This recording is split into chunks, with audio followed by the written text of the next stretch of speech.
Castlevania é um raro exemplo de franquia que, mesmo sem ter um jogo decente há anos, ainda existem pessoas descobrindo e jogando seus títulos todos os dias. É uma daquelas franquias clássicas que até quem nunca jogou pelo menos já ouviu falar. E talvez seja por causa desse nome reconhecível que decidiram fazer uma animação no universo dos jogos. Nesse vídeo eu vou analisar a série, seus personagens e também algumas escolhas peculiares.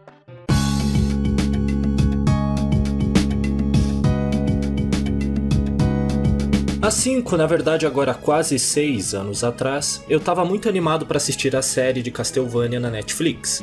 Na época eu tava me recuperando de uma outra adaptação que lançaram, e por isso tinha minhas preocupações se Castlevania ficaria bom ou não. Porém, assim como muitas outras pessoas, eu acabei gostando da série, e por causa dessa boa recepção, a Netflix aprovou uma segunda temporada, que foi lançada no ano seguinte, e depois veio outra e mais uma. Se fosse para representar o quanto eu gostei da série num gráfico, ele seria mais ou menos assim. Começa alto na primeira temporada, sobe um pouco na segunda, e depois despenca que nem uma montanha russa na terceira, só para dar uma subidinha na quarta. Mas eu tô me adiantando. Vamos falar sobre a primeira temporada, e depois eu elaboro sobre o resto. O vídeo vai ser longo, então vai lá, prepara um lanche, coisa leve para não engordar, se acomoda e vem com o tio. Ah, sempre quis dizer isso num vídeo, tô me sentindo zangado.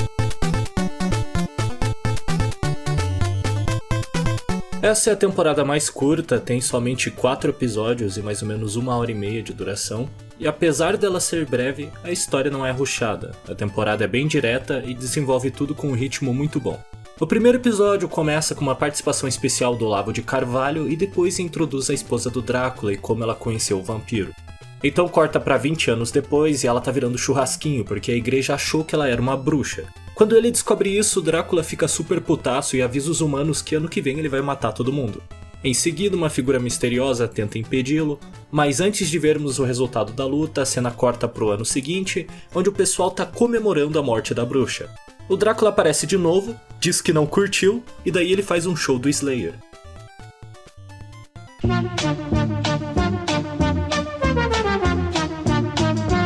Deixando as piadinhas de lado, quando eu assisti essa cena pela primeira vez, eu não esperava que a série fosse tão violenta, achei legal que não teve censura. Enquanto isso, em uma taverna, tem uns caras discutindo assuntos importantes, como relações sexuais com animais, o Big Brother e também o ataque na cidade. E no meio da conversa eles mencionam a família Belmont, que costumava caçar monstros, e também o ódio que sentem por ela. O que esses dois não sabem é que tem um Belmont ali com eles. Após uma divertida briga de bar e alguns chutes no saco, nosso protagonista chamado Trevor parte para a próxima cidade, onde ele conversa com os moradores para entender o que está acontecendo. Ele descobre que um grupo de nômades chamados Oradores está tentando ajudar a população local, porém a igreja não gosta disso e manda matar eles. Trevor os defende e tenta convencê-los a deixar a cidade, porém eles dizem que só vão sair dali quando eles encontrarem um membro desaparecido deles.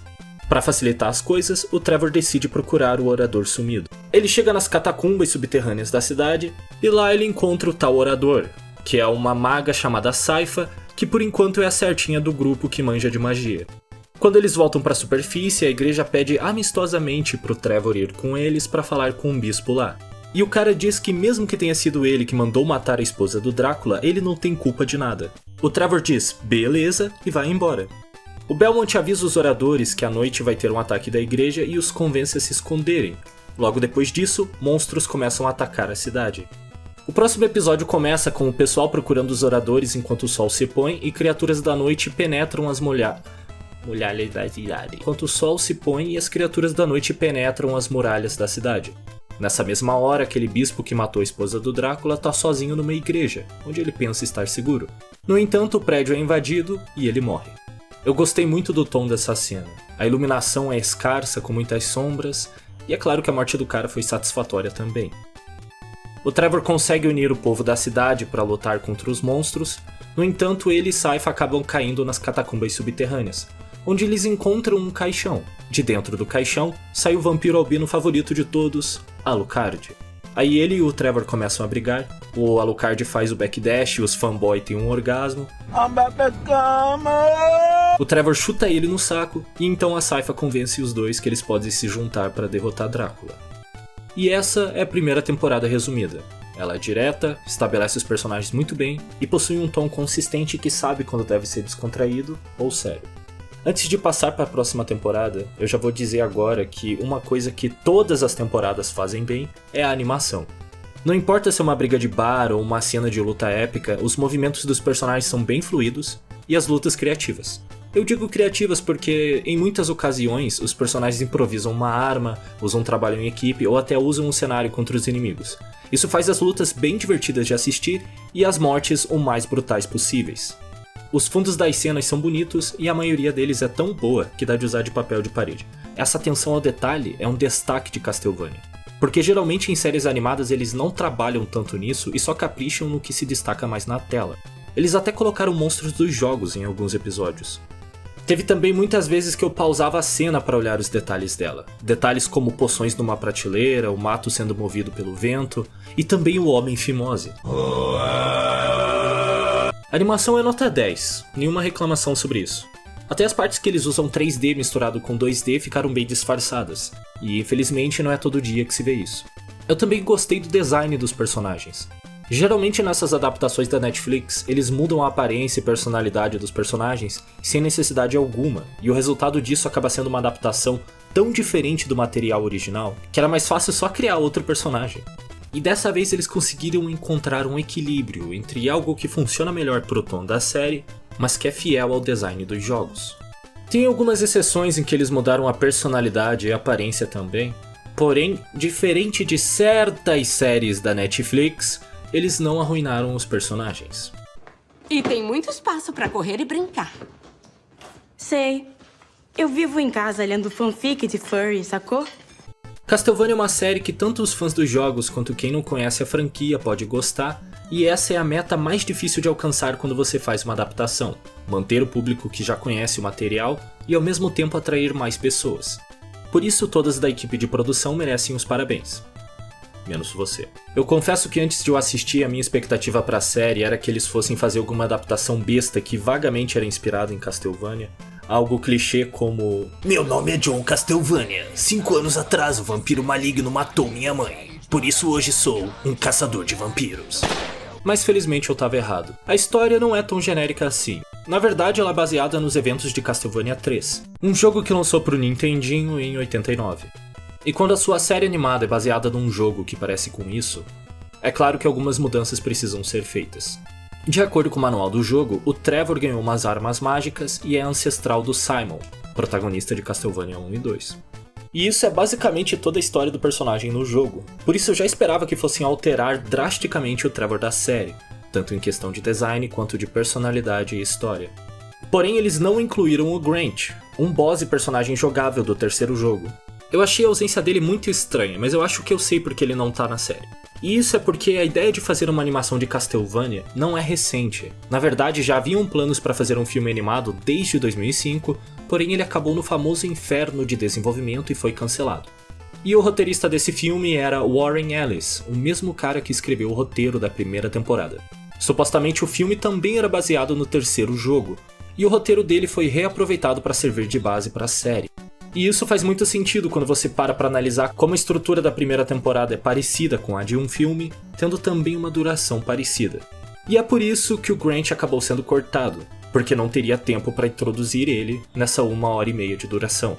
Quando fiquei sabendo que Castlevania seria baseado no terceiro jogo, a primeira coisa que me veio na cabeça é como caralhos vão adaptar os personagens. Porque assim ó, a maioria dos personagens de Castlevania tem mais de uma versão, e elas são bem diferentes.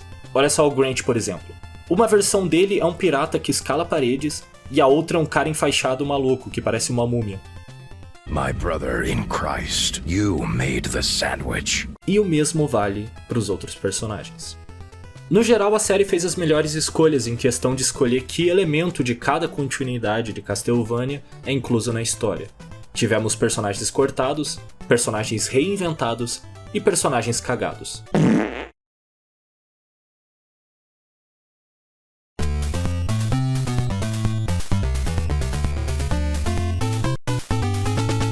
A temporada começa com o Drácula reunindo suas tropas para explicar seus planos de guerra que se resumem a nada, o cara só quer matar um monte de gente por vingança.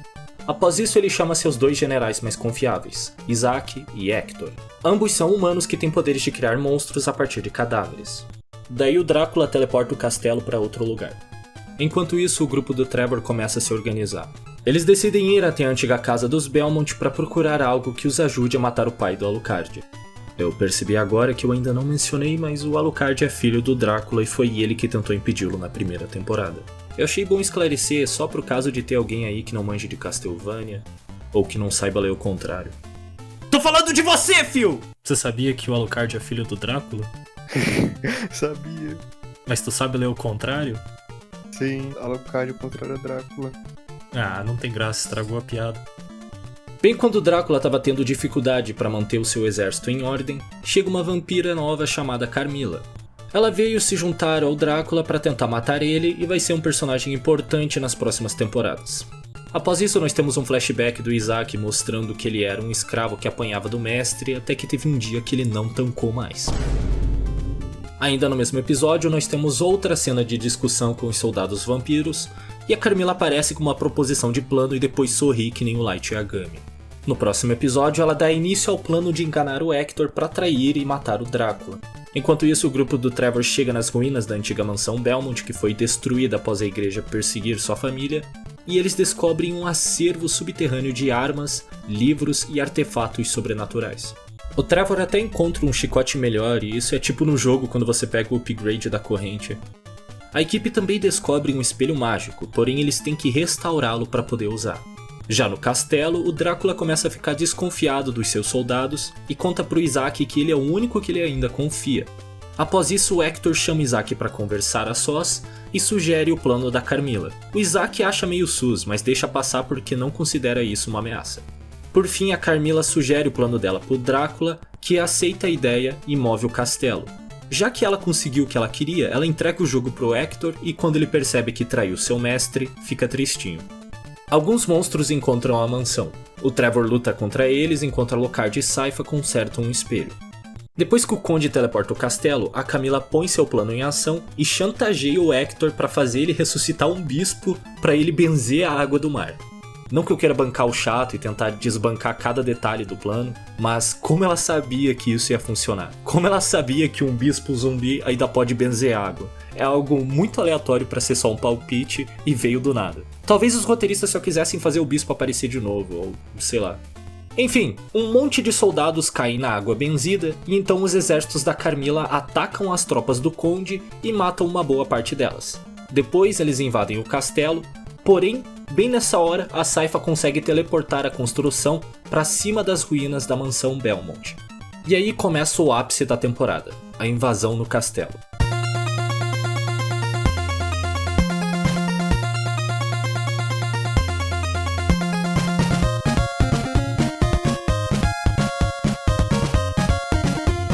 Apesar do resto da trilha sonora ser genérica, a versão de Bloody Tears que toca nessa cena é excelente, e as lutas contra os vampiros são tão legais que estão no mesmo nível de Blade. Só que parece que tem alguma coisa faltando. Agora sim tá no mesmo nível. O Drácula e o Isaac fogem do ataque, e o humano se oferece para proteger o vampiro e diz que ganhará tempo para ele fugir. Porém, o Conde teleporta Isaac antes que ele pudesse reagir. E apesar dele ser um psicopata maluco, é um pouco triste de ver o Isaac perder o único amigo dele. Então Alucard confronta seu pai, o Trevor e a Sypha até tentam ajudar, mas eles não conseguem fazer muito. Eu não achei essa luta tão boa quanto a invasão do castelo, mas ela não é ruim de assistir. A batalha de pai e filho resulta na destruição de vários cômodos, até que esses dois se veem no antigo quarto de Alucard. O Drácula percebe como ficou maluco e deixa seu filho o matar. Então, nossos heróis admiram o nascer do sol. Antes de eu ir adiante, eu só quero falar sobre o Hector e o Isaac, e eu não consigo entender o que fizeram com o personagem deles. O Hector e o Isaac originalmente são personagens de Castlevania Curse of Darkness, jogo lançado por PlayStation 2 em 2005. Vamos começar pelo personagem que, na minha opinião, ficou melhor desenvolvido, o Isaac.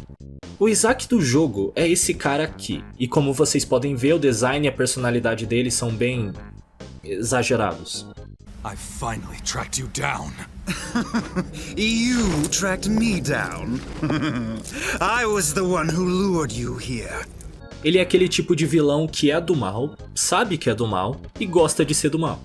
Já o Isaac da série é completamente diferente. O personagem tem nada em comum com o do jogo, além do nome. E isso é uma coisa boa. Liquid, mas você não estava reclamando disso antes? Sim, eu tava. Mas eu também disse antes que depende de como esse personagem se encaixa no tom da série e se ele tem aparições forçadas na história e etc e tal. Cada caso é seu caso, entendeu? E esse Isaac ficou muito mais interessante que o do jogo. Não tô dizendo que o personagem do jogo seja ruim, mas em comparação ele é meio superficial. Ele é só um vilão de desenho animado com a história dele no manual do jogo. Eu até gosto das duas versões do personagem, uma porque é mais profunda e tem desenvolvimento de verdade, e a outra porque é uma versão exagerada e pastelão. Já o Hector, é inacreditável o que fizeram com ele. A série mudou demais o personagem do Hector, já começando pela personalidade dele. No jogo, ele é um cara estoico que tá irritado porque mataram a esposa dele. Mas nas séries chega a ser engraçado como ele é submisso. Eu entendo que eles estavam tentando fazer a Carmilla enganar ele, pra ele trair o Drácula, meio que por chantagem assim, era pra ele se sentir culpado e etc. Mas o Hector teve diversas oportunidades pra perceber que era uma armadilha, ou pra pelo menos contar pra alguém que a Camila tava agindo um pouco sus, mas ele não fez nada.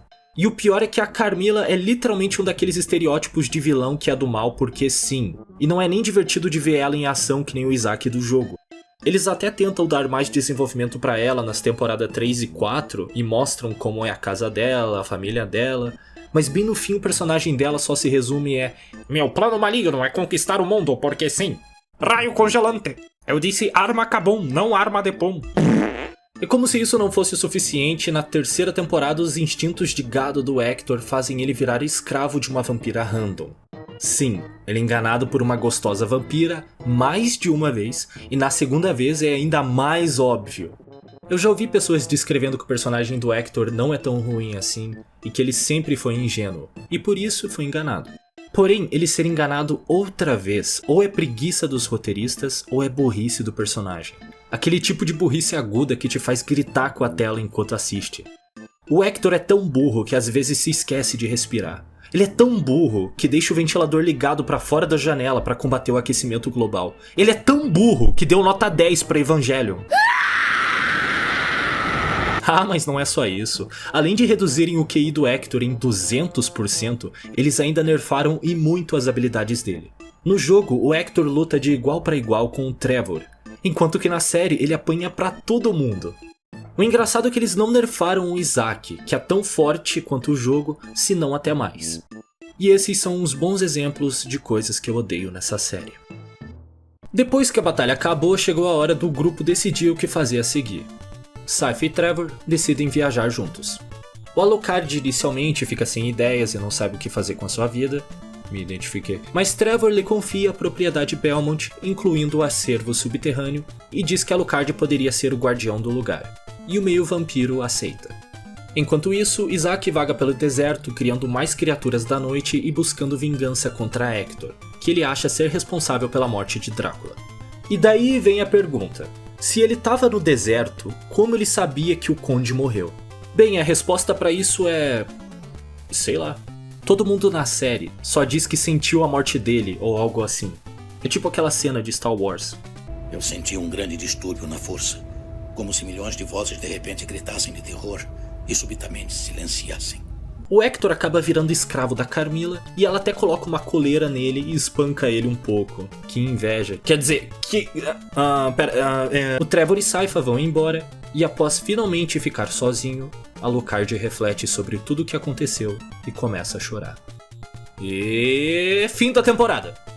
No geral foi muito melhor que a primeira, melhorou quase tudo, os personagens se desenvolveram mais, o Trevor e Alucard começaram a se dar bem, o Drácula percebeu que estava ficando louco, e a Sypha começou a mudar e ficou um pouco mais extrovertida, coisas assim. Eu também não acredito que perderam a oportunidade do Drácula dizer "O que é um homem?" E eu tô ligado que de acordo com a cronologia ele ainda não fala isso, mas eu jurava que iam pelo menos fazer uma referência. É até uma pena ver uma temporada tão boa ser seguida por uma temporada que é tão medíocre.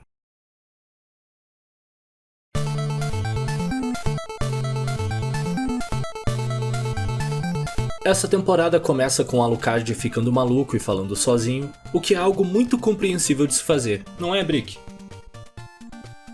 Então cortamos pro Trevor e Sypha, que são atacados no meio de sua viagem. Nessa cena a gente pode ver como a Sypha mudou. Ela tá gostando de lutar contra as criaturas da noite e ficou um pouco mais ousada. Eu digo ousada para não dizer um dos outros 400 adjetivos que tenho reservado para quando falar de como eu odeio o personagem dela nessa temporada. A Carmilla chega em sua fortaleza nas montanhas e, para mostrar como ela é uma mulher vampira forte e independente, a primeira coisa que ela faz é reclamar. E o Hector ainda é escravo dela. E eles colocaram outro personagem de Curse of Darkness. Dessa vez a vítima foi o Saint Germain. No jogo, ele era um viajante do tempo que acompanha a jornada do Hector e até tenta impedir ele uma vez. Já na série, eles deram uma repaginada no visual dele e eliminaram toda a parada de viagem no tempo. O que me surpreendeu é que ficou legal. Em nenhum momento dessa temporada eu tive a impressão de que mudaram ele pra pior. Deixaram ele um pouco mais sério, mas não tiraram o charme. Ele até tem umas frases legais. Uma criatura da noite morta atrás da sua carroça. Um floreio digno das cortes reais da Europa. Você é praticamente o Jesus do assassinato. Mas também nerfaram ele. Se bem que todo personagem dessa série tá nerfado, o Drácula só tem uma forma. O Trevor e Sypha chegam na cidade do Saint Germain e conhecem o juiz Walter White.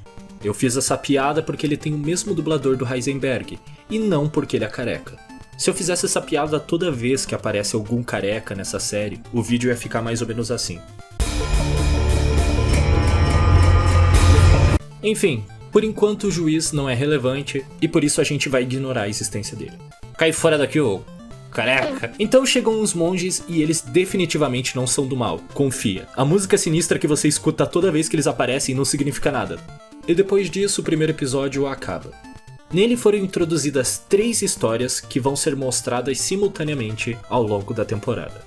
Por isso é que o Isaac só aparece a partir do segundo episódio, onde ele e um bando de criaturas chegam numa cidade e usam um daqueles espelhos mágicos para procurar o Hector. Depois uns guardas tentam confrontar ele, e mesmo tentando evitar uma luta, a paciência do careca acaba e ele manda os monstros devorarem geral. Aí, enquanto ele procurava um navio para viajar, o Isaac encontra um capitão pirata, que, diga-se de passagem, foi um dos melhores personagens da temporada, mas teve pouco tempo na tela. O capitão faz um acordo e deixa o Isaac e as criaturas embarcarem. Enquanto isso, a Carmilla apresenta seus planos de conquista para as irmãs dela, e ela diz que quer usar o Hector para criar um exército de criaturas parecido com o que ele tinha feito com o Drácula. O único problema é que o Hector não é leal a ela, e por isso suas criaturas não a obedecerão. Aí uma das vampiras gostosas diz que vai resolver isso e que vai convencer o Hector. E depois que ela fala isso, é muito óbvio o que vai acontecer, mas a série faz de conta que não é. O Saint Germain se apresenta pro Trevor e pergunta pra ele por que ele veio pra cidade. O Trevor não responde e vaza dali. Sigma. Depois o Germain encontra os monges, e a música é sinistra, e pergunta se ele pode dar uma olhada no monastério deles. Daí nós cortamos pro Alucard, que é atacado por gêmeos japoneses ninja, que eram escravos de uma vampira que morreu na segunda temporada. Eles pedem a ajuda dele, e ele decide treiná-los para caçar vampiros. Eu tô pensando em resumir cada narrativa de uma vez só, ao invés de eu ficar alternando de personagem assim, mas eu preciso fazer vocês sofrerem a minha dor quando eu assisti a série, e ela ficava fazendo isso também. Enfim, o juiz fala com o Trevor e Sypha e explica que um tempo atrás um dos monstros do Drácula caiu dentro do monastério e desde então os monges estão agindo estranho. O juiz também contrata os dois para investigarem a situação e descobrir o que tá rolando. Após isso nós cortamos pro Isaac, que tem um diálogo interessante com o capitão do barco. Nessa conversa, os dois dão seus pontos de vista sobre o mundo e se a humanidade merece ou não viver. E após isso, nós voltamos a acompanhar o gado favorito de todos, o Hector. Ele tá preso numa cela e daí uma vampira gostosa vem visitar ele para conversar. Ele tenta fazer ela de refém e obviamente não dá certo. Isso foi uma das coisas mais estúpidas que eu já vi.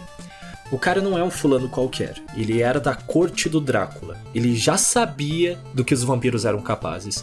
Ele sabia que ela podia ser uma vampira, sabia que ela podia ter alguma habilidade mágica ou algo do tipo, e mesmo assim, ele ainda tenta fazer ela de refém sem ter plano nenhum. O cara é burro pra caralho! Ele é tão burro que não sabe ler relógio analógico. Ele é tão burro que bebe amaciante de roupa achando que é suco. Isso vai muito além do personagem dele ser ingênuo. O próximo episódio começa com um flashback dos gêmeos de como eram as coisas no Japão e o Alucard promete que vai ensinar magia pra eles. O Trevor e a Sypha tentam investigar o monastério, mas são barrados de entrar, e depois a conclusão que a Sypha chega é: estão fazendo alguma coisa terrível lá dentro. O que é muito surpreendente, considerando que nunca houve nenhuma pista sobre os monges estarem planejando algo. Se ao menos tivesse alguma coisa tipo uma música, pra tentar ilustrar bem como eles são sinistros. Esses são os monges do Priorado. Cuidado. Desculpa pela enxurrada de sarcasmo, mas eu não acredito como a série trata os espectadores de uma forma tão condescendente assim. Aquilo ali não era pra ilustrar que o personagem tava ciente de que algo tava estranho. Aquilo ali era só pra esfregar na cara do telespectador que tipo, o que será que os monges estão fazendo? E também eu ainda tô um pouco irritado com o negócio do Hector. E falando nisso, a gostosa voltou pra cela dele pra conversar um pouco mais e não avançar a história em nada. Se acostumem com isso, porque ela faz isso toda hora.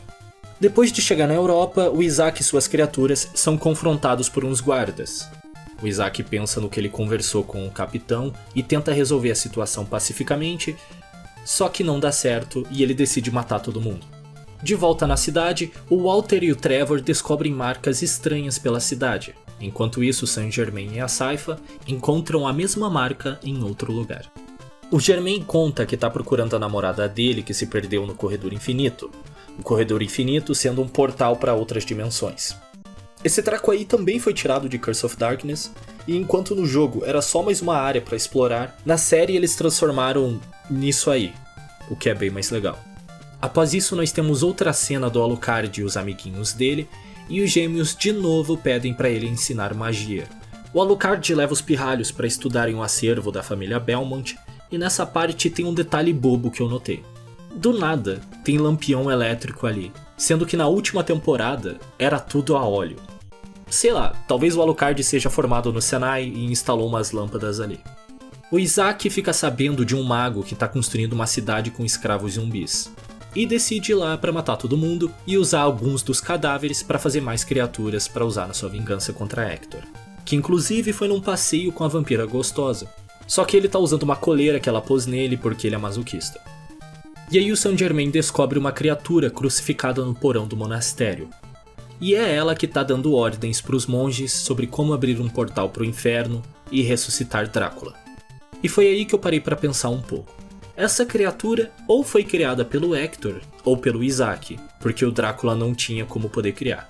Então, como o monstro sabia o ritual pra fazer isso? Como ele sabia a maneira de controlar a mente dos monges para eles obedecerem? Como o monstro sabia o que era o Corredor Infinito? Nunca explicam isso e não faz sentido nenhum o bicho saber disso. A única explicação que eu tenho é que talvez ele se lembrasse de tudo isso porque na vida passada dele ele tinha esse conhecimento ou algo assim. Porque tem uma cena que o Isaac conversa com o monstro que ele criou e o monstro fala das lembranças da vida dele e etc. Se bem que a série nem deve querer que você pense nisso, porque eles nunca tocam no assunto. O próximo episódio começa com as irmãs da Carmilla questionando o plano dela, e elas já deveriam ter feito isso muito antes, quando ela apresentou o plano pra elas dias atrás. É uma cena totalmente inútil, que só serve pra desperdiçar o tempo de todos. E falando em tempo, o Saint-Germain conta o que viu, e aí depois de muita enrolação, eles finalmente decidem invadir o monastério. Só que depois que anoitecer, porque claro, né, tem que esperar até os penúltimos episódios da temporada pra fazer alguma coisa interessante. Aí, quando anoitece, é revelado que as marcas na verdade servem pra sacrificar o povo da cidade e abrir o portal. Então, finalmente, só depois que todo mundo tá morrendo, eles atacam os monges. Aí a vampira gostosa tenta seduzir o Hector, e é claro que ele cai na isca, mesmo sendo extremamente óbvio que ela tá escondendo alguma coisa. e depois nós chegamos nos 2 últimos episódios da temporada, que são provavelmente os mais experimentais de todos. Por quê?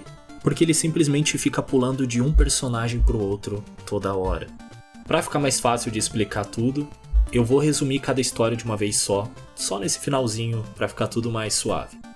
Os monges conseguem abrir o portal pro inferno, e dele surge um monte de monstros. E após matar alguns deles, o grupo finalmente chega no porão, e eles veem que o monstro tomou bomba e que o Drácula tá esperando na abertura do portal, tá literalmente na beiradinha ali, quase alcançando. O Trevor e Sypha distraem as criaturas enquanto o Germain se aproxima para tentar fechar o corredor. E essa luta final quase faz valer toda aquela enrolação de antes. A única coisa que eu não gostei foi que do nada o Trevor tem um poder novo no chicote dele, que ele nunca usou antes, mesmo sendo um golpe extremamente útil. Bem coisa de shonen mesmo. O Germain não consegue fechar o portal, mas ele consegue redirecionar para onde a namorada dele estava. Ele atravessa o corredor e se despede. Quando Trevor e Sypha saem do monastério, eles veem que a cidade foi destruída e que o juiz foi esfaqueado. Como último desejo, o Walter White entrega para eles a chave da casa e pede para eles irem ver se o líder dos monges que fugiu ainda estava vivo. Eles encontram o cara morto e também descobrem alguns ossos pequenos. Confusos, eles vão até a casa do juiz e descobrem que ele tinha o hábito de matar crianças com armadilhas e colecionar os sapatos delas. Horrorizados, os dois decidem queimar a casa. E depois disso, eles vazam da cidade. Eu não sei bem o que dizer sobre essa parte. Por um lado, eu acho que me parece bem desnecessário fazer isso. O juiz não era um personagem essencial na história, ele só tá lá pra encher linguiça. Mas por outro lado, uma revelação bem macabra que eu não consegui prever quando aconteceu. No geral, foi uma adição bem estranha, que parece só existir para deixar o final mais trágico e melancólico. Ok, agora vamos ver como o Hector tá aí. Ah, ele ainda tá sendo gado da gostosa. Só que espera aí. Era tudo uma armadilha? E agora ele é escravo das vampiras? Nossa, cara, isso é a coisa mais chata que eu já vi. Enquanto isso, o Isaac tá numa luta epicamente épica pra matar o mago e conquistar a cidade. E a luta em si até que é bem foda. O Isaac fica sempre em movimento e usa suas criaturas pra lutar. No entanto, tem uma outra instância que o personagem faz uma coisa muito apelona, muito útil, mas que é a primeira e única vez que ele faz isso. No caso do Isaac, é fazer um monstro gigante num piscar de olhos. Cara, fazer isso é muito coisa de shonen, sério, eu já perdi a conta de vezes que isso acontece em JoJo. E depois que ele mata o mago, o Isaac descansa um pouco. Agora, chegou a hora de eu falar sobre uma parte que muita gente achou controversa. Então, os gêmeos começam a ficar impacientes porque o Alucard não ensina magia pra eles. E eles decidem seduzir o Alucard. E o resultado é a segunda cena de sexo mais desconfortável que eu já vi. A primeira sendo no início de Rape Man. Ah não. Oh não, vai começar agora. Não deu nem 5 minutos e já vai ser a primeira cena. Ô, Liquid, quando você vai colocar isso aqui no YouTube? Eu não sei, só sei que eu tô extremamente desconfortável. Os japas conseguem prender o Alucard e dizem que traíram ele porque não confiam nele e querem usar o conhecimento que adquiriram para formar o próprio império deles. Eu dei tudo a vocês. Não, você não deu. Mentira! Ele deu casa, comida e até o cu. E mesmo assim vocês traíram ele. Que bosta, cara! Em seguida, o Alucard mata eles e acaba chorando porque sentiu que sua confiança foi traída. Depois disso, ele coloca os corpos dos gêmeos na frente do castelo como aviso para quem se aproximar. Tá o pai, tá o filho. E é assim que a temporada acaba. É estranho como dividiram essa temporada e fizeram as histórias acontecerem ao mesmo tempo, mesmo elas não se conectando. Ainda por cima, é irritante quando a série fica alternando de uma história pra outra. Tem episódios que não dá tempo pra certos personagens e eles acabam nem aparecendo. Seria muito melhor se contassem cada história de uma vez só, ao invés de alternar de um lado pro outro. E toda essa bagunça culmina em um final forçado, cuja única coisa que as cenas têm em comum é que é o final de cada história. O homenagem do Alucard não interfere em nada na luta épica do Isaac ou no sexo do Hector com a vampira gostosa. Quem foi o retardado que teve a ideia de fazer o auge de 2 das histórias ser os caras transando enquanto o resto luta? Isso ficou muito tosco. Se eles queriam tacar uma cena de sexo pra Fujoshi, tudo bem, eu até entendo.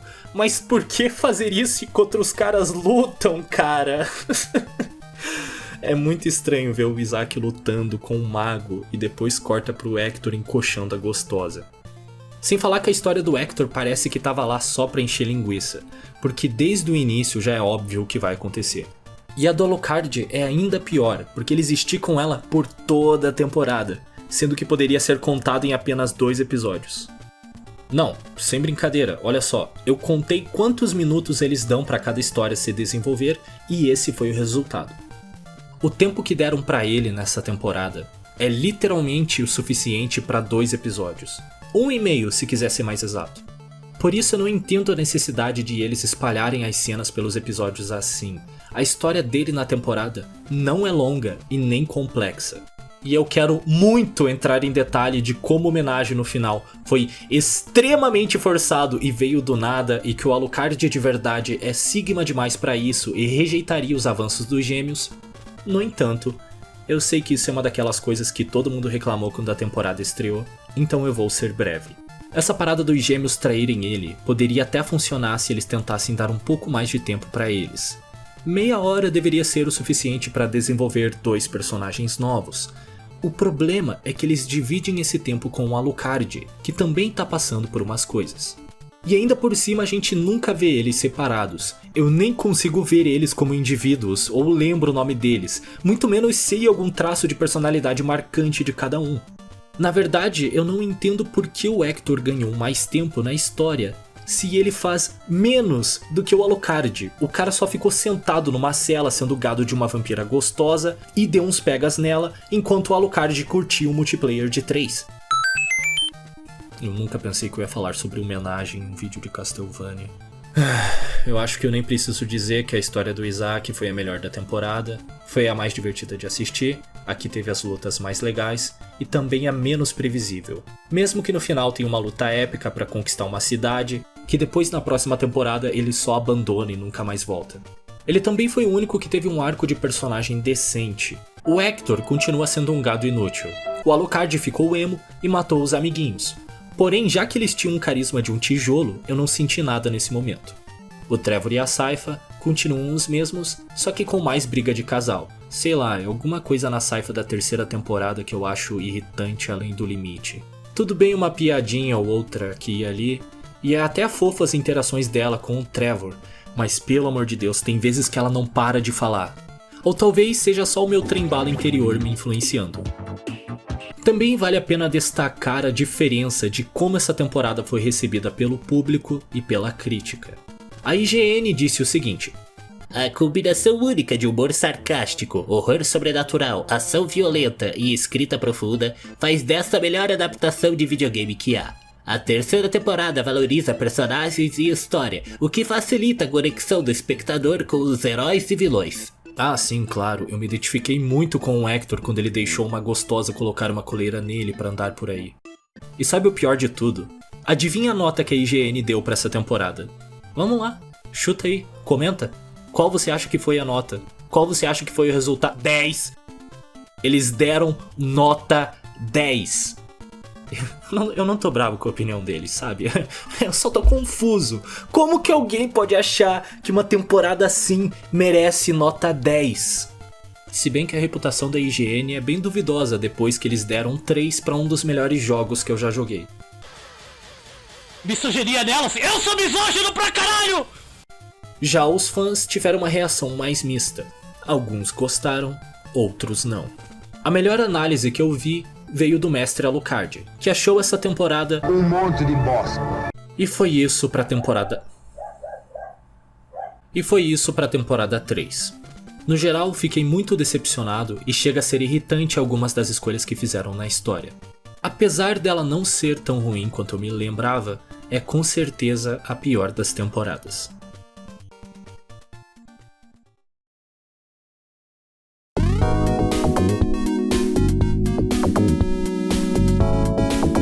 6 semanas após os eventos da última temporada, Trevor e Sypha viajam por aí matando monstros e outras criaturas. E nessas viagens eles encontram vários planos de ressurreição do Drácula, tantos que eles acabam ficando cansados de impedir as tentativas. E após isso eles acabam na cidade onde a esposa do Conde foi queimada e também a primeira que foi destruída pelos exércitos do Drácula. Perplexos com a situação, os dois decidem descansar um pouco antes de decidir o que fazer. Eu não entendo. Nós matamos o Drácula e agora nós temos que passar o resto das nossas vidas garantindo que ninguém vai trazer ele de volta dos mortos? Shhh, ninguém conta pra ele que depois o Drácula ressuscita a cada 100 anos. Então é revelado que tem uns vampiros vigiando os dois. Um se chama Varney e o outro é russo. Cara, eu não consigo falar o nome dele, vou chamar de Barney que é mais fácil, tá? O Barney fica se vangloriando que ele foi um dos primeiros a se juntar ao Drácula 100 anos atrás e blá blá blá. O russo perde a paciência e manda ele calar a boca. Após isso nós cortamos pro Alucard, que recebe um pedido de socorro de um acampamento que fica próximo do castelo, e ele acaba decidindo ajudar. O episódio acaba com ele enterrando o mensageiro e se preparando para partir. Eu sei que é só o primeiro episódio, mas não foi tão ruim assim. Teve umas lutas legais, o ritmo não foi corrido, e o mais importante, não tentaram enfiar todos os personagens num episódio só. Agora vamos ver se a série mantém esse nível e não despenca de novo. O próximo episódio começa com um Hector... Tá, foi só uma brincadeira. O próximo episódio começa com um Hector andando pelo castelo da Carmilla enquanto esconde umas pedrinhas com símbolos por todo lugar. Então ele começa a usar um espelho mágico para conversar com alguém e parece que ele tá tentando ressuscitar o Drácula. Daí a gostosa chega para conversar e fica evidente que teve uma mudança na dinâmica dos dois. Antes o Hector era super gado dela e obedecia a quase tudo que ela falava. Agora parece mais que os dois falam de igual para igual. É uma mudança boa, mas uma que veio do nada. Depois a gostosa vai bater um papo com a Carmilla e pelo visto parece que ela se apegou mesmo ao Hector. Que bom que a série pulou esse período que ela começou a gostar dele, porque quem é que gostaria de ver desenvolvimento de personagem, não é mesmo? A Carmilla ainda não desistiu dos planos de conquista dela. Na verdade, ela fica constantemente aumentando a escala do plano, mesmo que ela ainda não o tenha começado de verdade. E agora ela diz que quer conquistar o mundo. Nós podemos tomar o mundo todo só para nós. Você não ia querer isso? Cérebro, o que você quer fazer esta noite? A mesma coisa que fazemos todas as noites, Peak. Tentar conquistar o mundo. E apesar dela ter concordado com o plano na última temporada, agora a gostosa hesita e diz que não sabe se é uma boa ideia.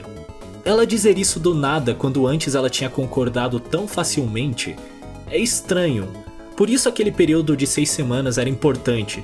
Se a série vai pular pra frente no tempo, ela deveria no mínimo explicar o que houve nesse tempo pra fazer ela mudar de ideia.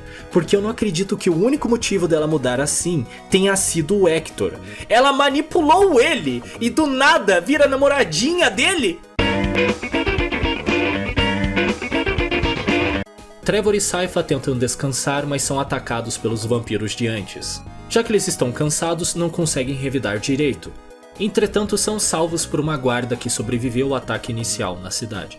Ela diz que pode levar eles até o acampamento da família real no subterrâneo, mas só depois que confiar neles. O próximo episódio começa com uma cena extremamente engraçada fora de contexto. Quem é uma menina bonita, hein? Quem é uma menina bonita? O Isaac ainda tá naquela cidade e um dos seus monstros questiona as ordens dele de enterrar as vítimas do mago, e como resposta o Isaac questiona a própria natureza das criaturas que ele cria e se elas realmente existem apenas para matar. Eu gostei muito dessa cena, só que no final dela, o monstro ali fala um negócio muito óbvio em voz alta. Ele pega e diz: "Você está mudando."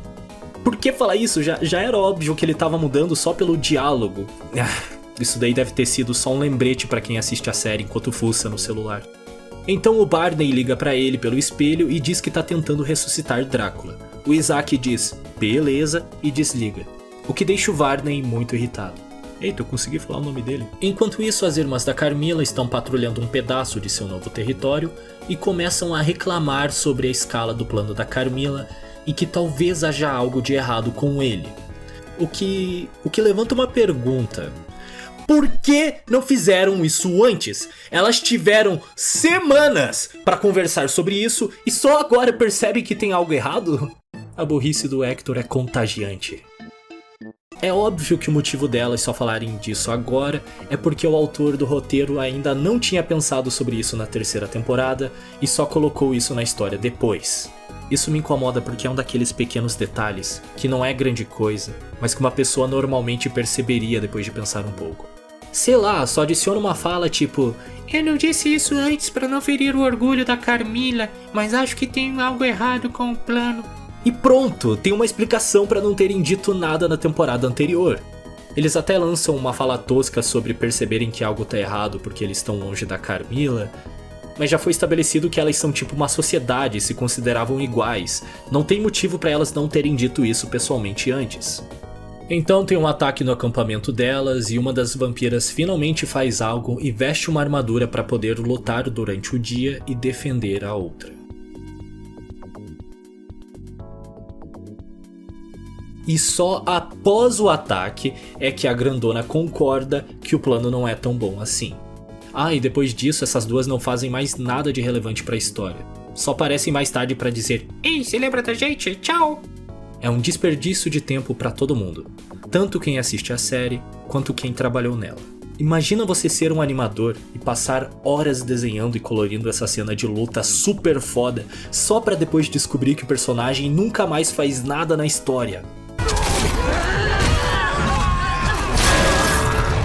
Alucard impede o ataque no vilarejo e lá ele conhece o Saint-Germain.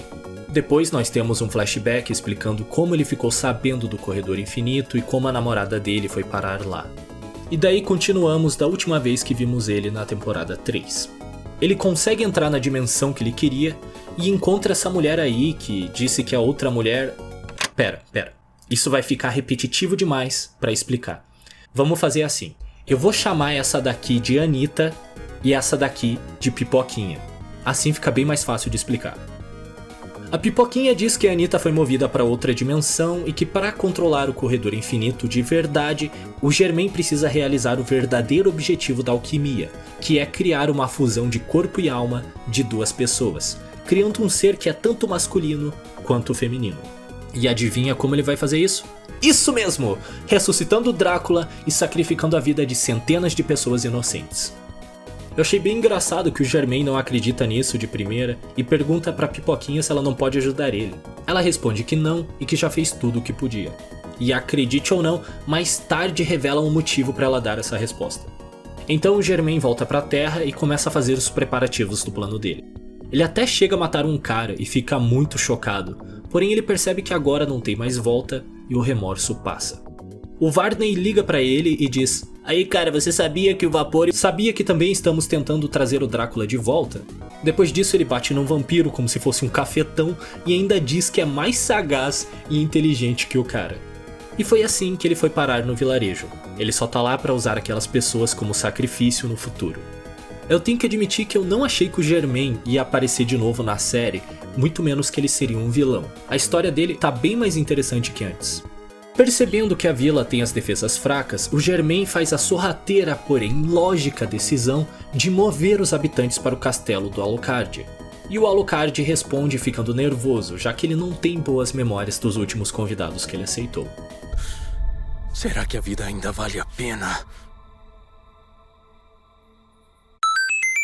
O Alucard concorda e escolta o povo do vilarejo.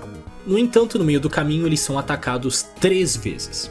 Mesmo assim, eles conseguem chegar. Já o Hector começou a fazer as criaturas pro exército da Carmilla, e do nada a vampira gostosa começa a falar sobre os sentimentos dela e suas dúvidas sobre o plano. Sim, eles mostram essa mesma conversa de novo. Isaac ataca o castelo da Carmilla, e um detalhe legal é que incluíram uma das criaturas que ele tem no jogo. Os monstros encontram a Carmilla e tentam matá-la, mas ela deixa claro que vai lutar. Venham de uma vez! Pelo amor de Deus, mulher, veste um sutiã. A gostosa vai ver se o Hector tá bem e pela primeira vez em 2 temporadas ele faz alguma coisa. Ele prende ela e explana que quer trazer o Drácula de volta. Então o Isaac aparece e ao invés de conseguir sua vingança, ele decide poupar a vida de Hector. A vingança é para crianças. É nosso dever crescer. Você não acha?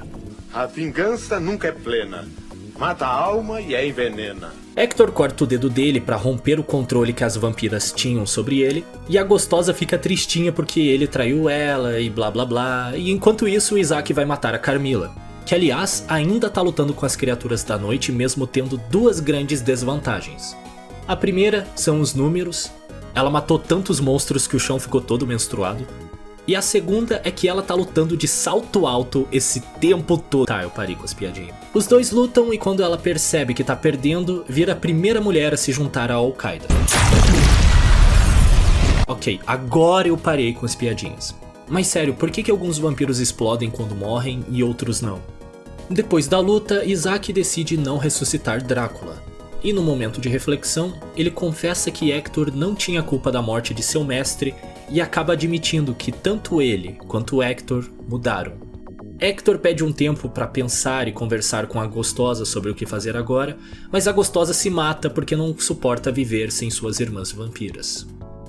Uma coisa engraçada sobre esse momento é que quando eu tava fazendo as minhas notas eu só tinha escrito se matou, kkkk, e depois eu esqueci do que eu tava falando, e daí quando chegou essa parte eu disse, ah, bom, foi isso aí.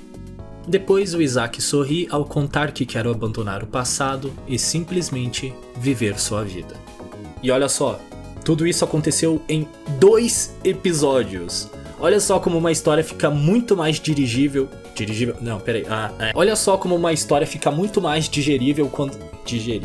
Olha só como fica muito mais suave quando não pula de um fulano pro outro o tempo todo. O Isaac é sem dúvida o melhor personagem da série. Comparar ele com o personagem do jogo é que nem comparar um boneco palito com um homem vitruviano. Ambos possuem pequenas semelhanças, mas no fim são desenhos extremamente diferentes em escala e complexidade. Ele passou de alguém que odeia a humanidade e quer seguir a vontade de seu mestre, para alguém que perdeu seu mestre e quer vingança, para depois alguém que não vê necessidade de se vingar e quer somente construir um futuro melhor. A jornada dele é satisfatória de assistir, muito mais que a do Trevor, Sypha e Alucard, que apesar de serem os protagonistas, nas últimas 2 temporadas não me cativaram tanto assim. Enquanto isso, Germain começa o seu plano e esconde símbolos do ritual pelo castelo. Quando ele termina, ele avisa os comparsas que já podem atacar. Então um exército começa a marchar em direção ao castelo e os aldeões tentam se defender. Eu não sei vocês, mas eu odeio quando filmes, séries ou até mesmo animações têm essas lutas épicas com centenas de participantes. É muito estranho deixar toda a história de lado pra ver um monte de personagem que eu não me importo morrendo. Mesmo que seja só pra mostrar a escala de uma batalha, eu ainda não curto muito. Fora que já teve uma dessas grandes batalhas nessa temporada e eu achei bem melhor do que essa. Enfim, o plano do Germain começa a dar certo e ele usa as almas dos mortos pra começar o ritual. O Alucard descobre, e aí vem 3 minutos de monólogo de vilão pra explicar tudo da forma mais artificial possível. 3 minutos pode não parecer muito, mas se levar em conta que cada episódio tem em média uns 25 a 30 minutos, dá pra ver que poderia ter sido abreviado. Trevor e Sypha seguem aquela guarda até a corte subterrânea e descobrem que a família real está morta. De repente, o Varney e o outro cara lá encontram eles e começam um ataque. O casal consegue defender as pessoas que estavam ali e até matam um russo, mas a guardinha acaba morrendo. Já o Varney usa um espelho mágico para viajar até o Germain. Trevor e Sypha também pulam no espelho. Esse daí é o guarda mais cego que eu já vi. Bem quando o Alucard estava tendo problemas para lidar com a quantidade de inimigos, os amiguinhos dele aparecem para ajudar. Eles lutam quase o episódio inteiro, e depois é revelado que o Varney na verdade era a Pipoquinha, que na verdade era a Morte. Sim, a Pipoquinha é a Morte. Esse tempo todo, a Morte estava manipulando Germain para ressuscitar o Drácula e cumprir a missão dele de exterminar a raça humana.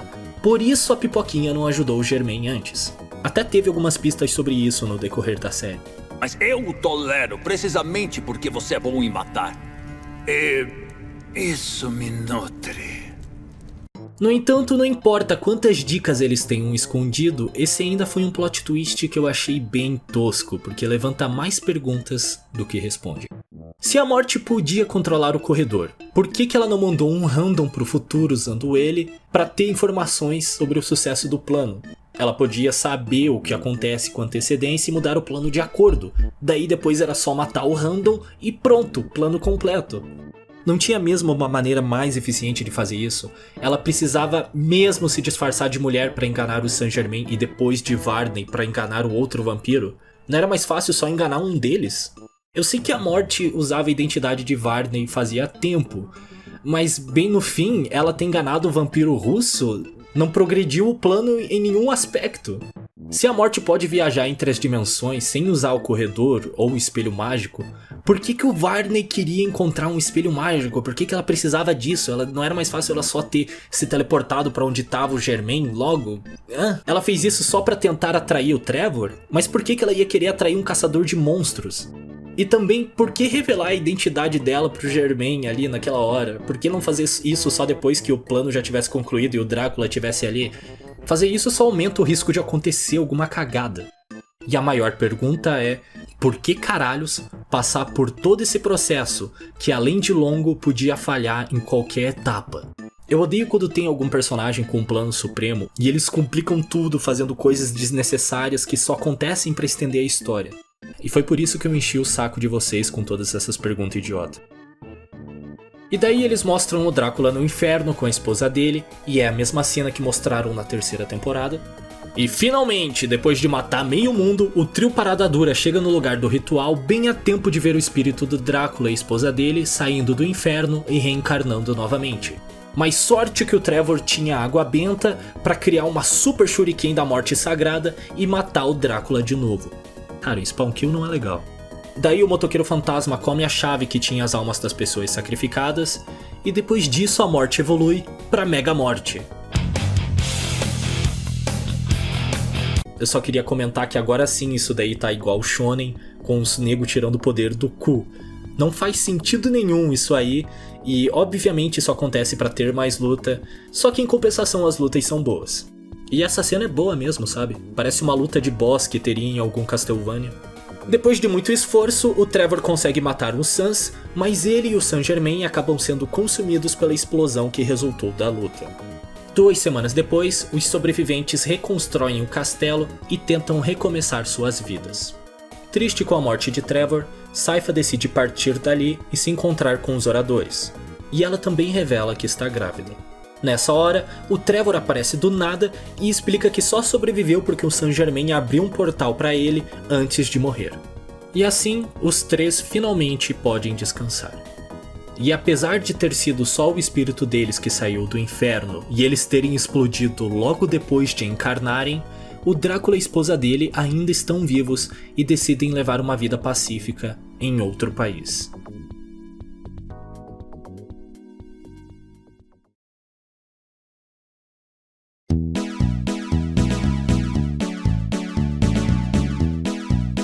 Para encerrar, eu vou tentar não repetir muito do que eu disse antes, mas vale a pena destacar umas coisas. Coisas tipo a animação extremamente bonita, a trilha sonora que brilha só quando quer, o homem fimose, e o roteiro que às vezes é bom e às vezes é tão ruim que parece que os roteiristas estavam escrevendo tudo com a bunda. Eu digo roteiristas no plural como expressão mesmo, porque na verdade quem escreveu todas as temporadas foi o Warren Ellis, lembra dele? O cara que eu falei no início do vídeo. Claro que a terceira temporada foi a pior de todas, e quando eu pesquisei um pouco pra saber se tinha acontecido alguma coisa nos bastidores pra justificar essa porcaria, eu descobri 2 coisas. A primeira é que parece que o Warren nunca jogou um jogo de Castlevania e todo o conhecimento que ele tem da série ele adquiriu lendo páginas da wiki do jogo. No entanto, para moderar isso, nós temos o diretor da série, que já jogou vários jogos da franquia. E isso é interessante porque o cara, mesmo não sendo fã, ainda conseguiu escrever uma história bem divertida. Bem, pelo menos 75% dela é divertida. Sabiam que, segundo Warren, ele escreveu a terceira temporada numa, abre aspas, epifania de poder? Pra mim isso significa que ele rushou tudo pra ser pago mais rápido. Porém, ele disse que queria tentar coisas novas com essa temporada e que não estava com medo de ser demitido por isso. A segunda coisa que descobri é que após o fim da terceira temporada, ele foi demitido. Sabe por quê? Porque umas 60 mulheres acusaram o cara de manipular elas num relacionamento abusivo. E sabe quando foi isso?